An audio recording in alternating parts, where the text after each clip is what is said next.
there he is, Diefenbaker on the left, sitting with the Canadian delegation at the 15th session of the General Assembly of the United Nations in September of 1960. He got up, he responded to Khrushchev, and in a very fiery speech, very strong speech, he condemned the Soviet Union itself for being imperialist. And he said, Britain has just granted 14, Britain and France have just, and Holland too, have granted 14 of their former colonies independence, and they're sitting right here in the United Nations, and there's more to come. So he responded that way, and he contrasted this to the Soviet situation, where everybody was under the thumb of Moscow pretty much.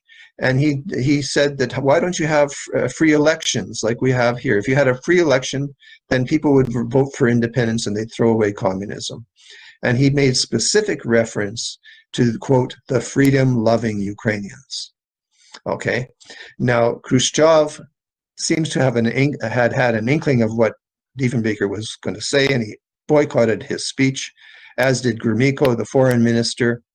But the representative of the Soviet Union who was left there got up and left in the middle of it. And it was a big to-do in the American media and everything. And it was attack particularly concerning the Ukrainian question in the Soviet Union. And this really affected Khrushchev very, very deeply. This is the period, this is the time when Khrushchev basically blows his top at the UN.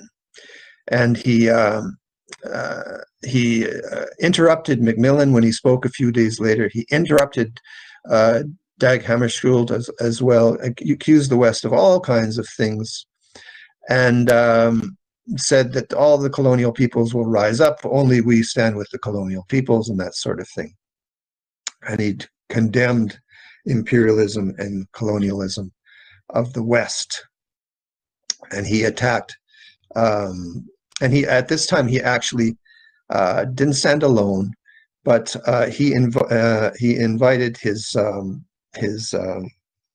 colleague from Soviet Ukraine, the representative of the Soviet Ukrainian Republic. I think he was the premier of the Soviet Republic. His name was Podgorny in Russian, Pikirny in Ukrainian, to speak and reply to Khrushchev directly.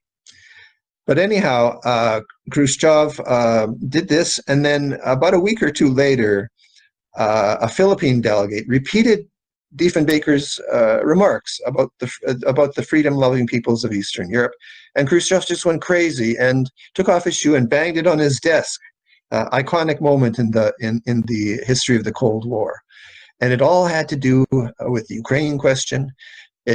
Khrushchev was especially sensitive to it, and the Ukrainian Canadians had actually lobbied Diefenbaker to talk about it at the UN. Father Kouchner in particular, who was the head of KUK, the Ukraine-Canadian Committee as it was called at that time, lobbied Diefenbaker. Diefenbaker did it, and this was the result. Okay, Khrushchev blows his top. Next slide, please.